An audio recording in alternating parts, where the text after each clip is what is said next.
নমস্কার, মিতার কুকিং এ আপনাদের সকলকে স্বাগত। চলুন রেসিপিটি দেখা যাক।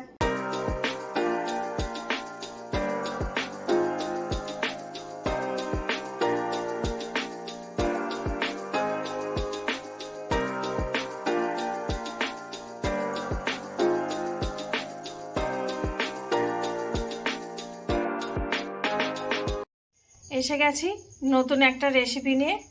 আজকের রেসিপি হবে আপেলের চাটনি। তা আপেলের চাটনি করতে যা যা উপকরণ লাগবে আপনাদের দেখাচ্ছি।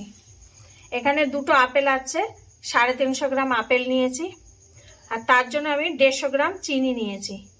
এখানে আছে 3টে শুকনো লঙ্কা, আছে 1 চামচ পাঁচফোড়ন, এখানে আছে অল্প একটু লেবু, পাতি লেবু, আছে এখানে কিছুটা লবণ।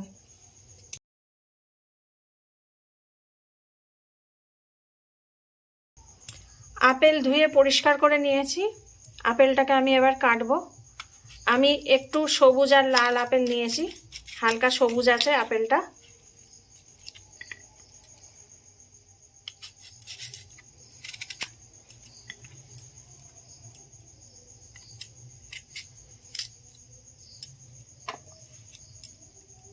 আমি আপেলের খোসা ছাড়াবো না, আপনারা যদি চান খোসা ছাড়াতে পারেন, আমি আপেলের খোসা ছাড়াবো না।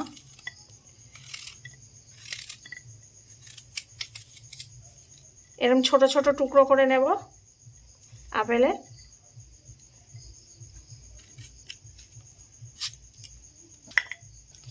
ছোট ছোট কুচি কুচি করে নেব আপেলটা, খোসা শুদ্ধ।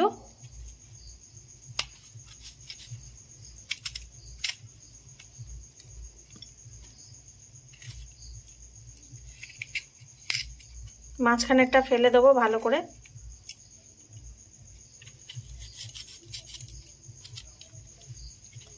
এরকম করে পুরোটা আমি কেটে নেব। এখানে একটা আপেল কেটেছি, আরেকটা আমি কাটবো। আপেল কাটার সাথে সাথেই আপনারা রেসিপিটা চালু করে দেবেন। আপেল কেটে রাখলে লালচে হয়ে যায়। যদি আপেল কেটে রাখেন তাহলে একটু লবণ ছিটিয়ে রাখবেন, তাহলে সহজে লালচে রঙটা হয় না। কড়াই আমি আগে থাকতে বসিয়ে দিয়েছি গরমে। এখন আমি একটা ভাজা মশলা তৈরি করে নেব। এখানে পাঁচফোড়নটা দিয়ে দিলাম, আর একটা গোটা শুকনো লঙ্কা দিয়ে দিলাম। এবার পাঁচফোড়ন আর গোটা শুকনো লঙ্কাটা আমি হালকা ভেজে নেব। হালকা করে ভাজবো, যতক্ষণ না সুন্দর গন্ধ বেরোয় ততক্ষণ পর্যন্ত আমি ভাজবো এটাকে।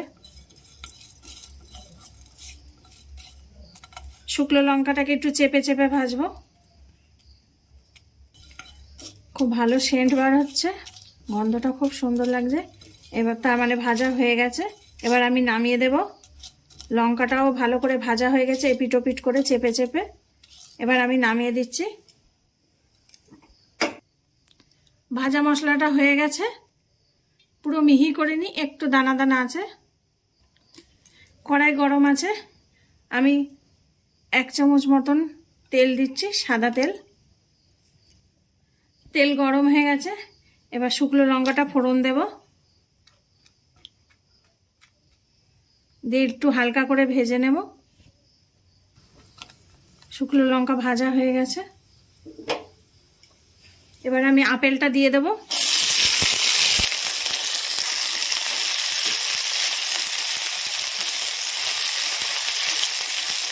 আপেলটা দিয়ে এখন আমি একটুখানি হালকা করে ভেজে নেব, আপেলের জলটা শুকিয়ে যাওয়া অবধি।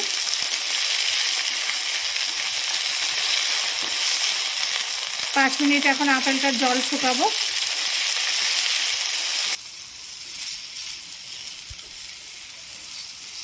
আপেলের জলটা অনেকটা রসটা মরে গেছে, মানে শুকিয়ে গেছে।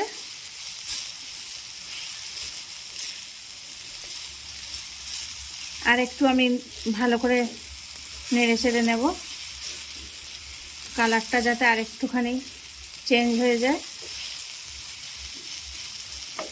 এই সময় একটুখানি লবণ দিয়ে দেবো, 2 চিমটি লবণ দিলাম।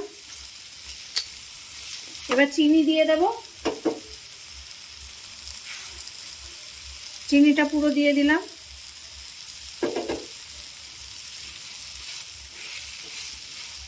এটা হাই ফ্লেমে করবেন না, লো টু মিডিয়াম হিটে করবেন। এবার চিনি দিয়ে আমি ভালো করে নাড়তে থাকবো।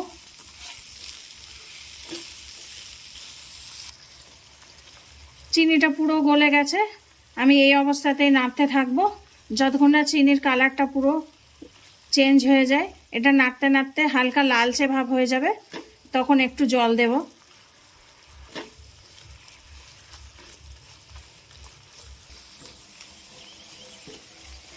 কালারটা পুরো চেঞ্জ হয়ে গেছে, দেখুন।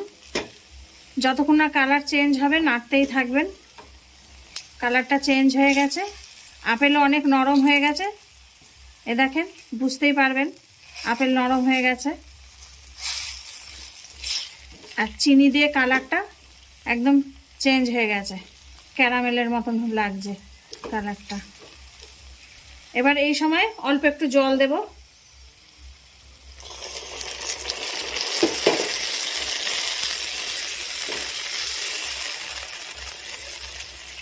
জল দিয়ে এটা ভালো করে জাল দেব। একটু হিটটা বাড়িয়ে দেব। এই সময় আমি শুকনো লঙ্কাটা তুলে দিচ্ছি, নাহলে ঝাল হয়ে যেতে পারে।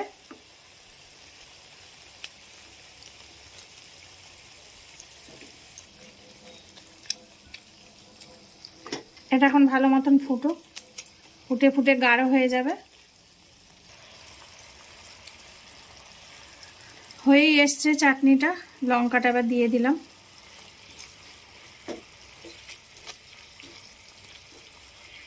আমি একটু আপেলগুলো একটু ঘেটে ঘেটে দিয়েছি, আপনারা চাইলে নাও ঘাটতে পারেন। একটু ঘেটে দিলাম, তাহলে একটু বেশ মাখো মাখো হয়ে যাবে, ভালো লাগে খেতে। হয়ে এসছে চাটনিটা।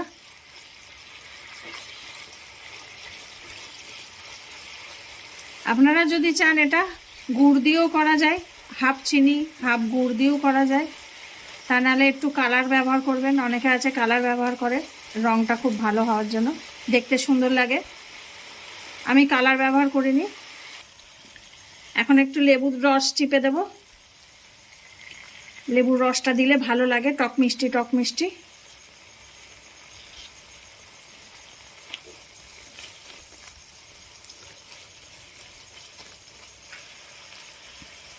নামানোর আগে ভাজা মশলাটা দিয়ে দেব ওপর থেকে।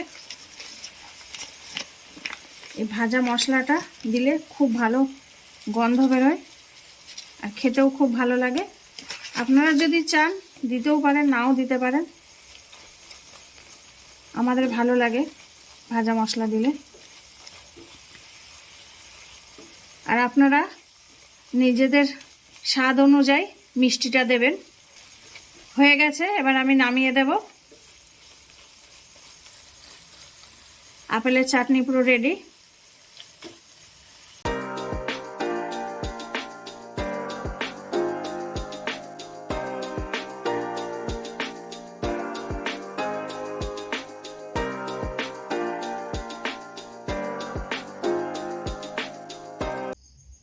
আপেলের চাটনি হয়ে গেছে, দেখুন কেমন লাগছে। দেখতে তো ভালোই লাগছে আর খেতেও ভালো হয়েছে। আমি একটু টেস্ট করে দেখলাম আগে, খেতে কেমন হয়েছে। ভালো হয়েছে খেতে। আর আমি এতে কাজু বাদাম কিশমিশ ড্রাই ফ্রুট দিইনি, আপনারা যদি চান দিতে পারেন। আমার ছেলে পছন্দ করে না, আপেলের চাটনি প্লেনটাই পছন্দ করে, এজন্য আমি এরমভাবে বানিয়েছি। আপনারা বাড়িতে বানাবেন এরম করে। আপেলের চাটনি বানালে খুব ভালো লাগে খেতে। আর যদি আপনারা ভাজা মশলাটা দেন তাহলে স্বাদ আরও বেড়ে যায় আর গন্ধটাও খুব ভালো লাগে। রেসিপিটি যদি ভালো লেগে থাকে তাহলে লাইক কমেন্ট শেয়ার এবং সাবস্ক্রাইব করবেন। আর যদি ভালো না লাগে তাহলে ডিসলাইক দিয়ে কমেন্ট করে জানাবেন। সকলে ভালো থাকবেন, আসি তাহলে।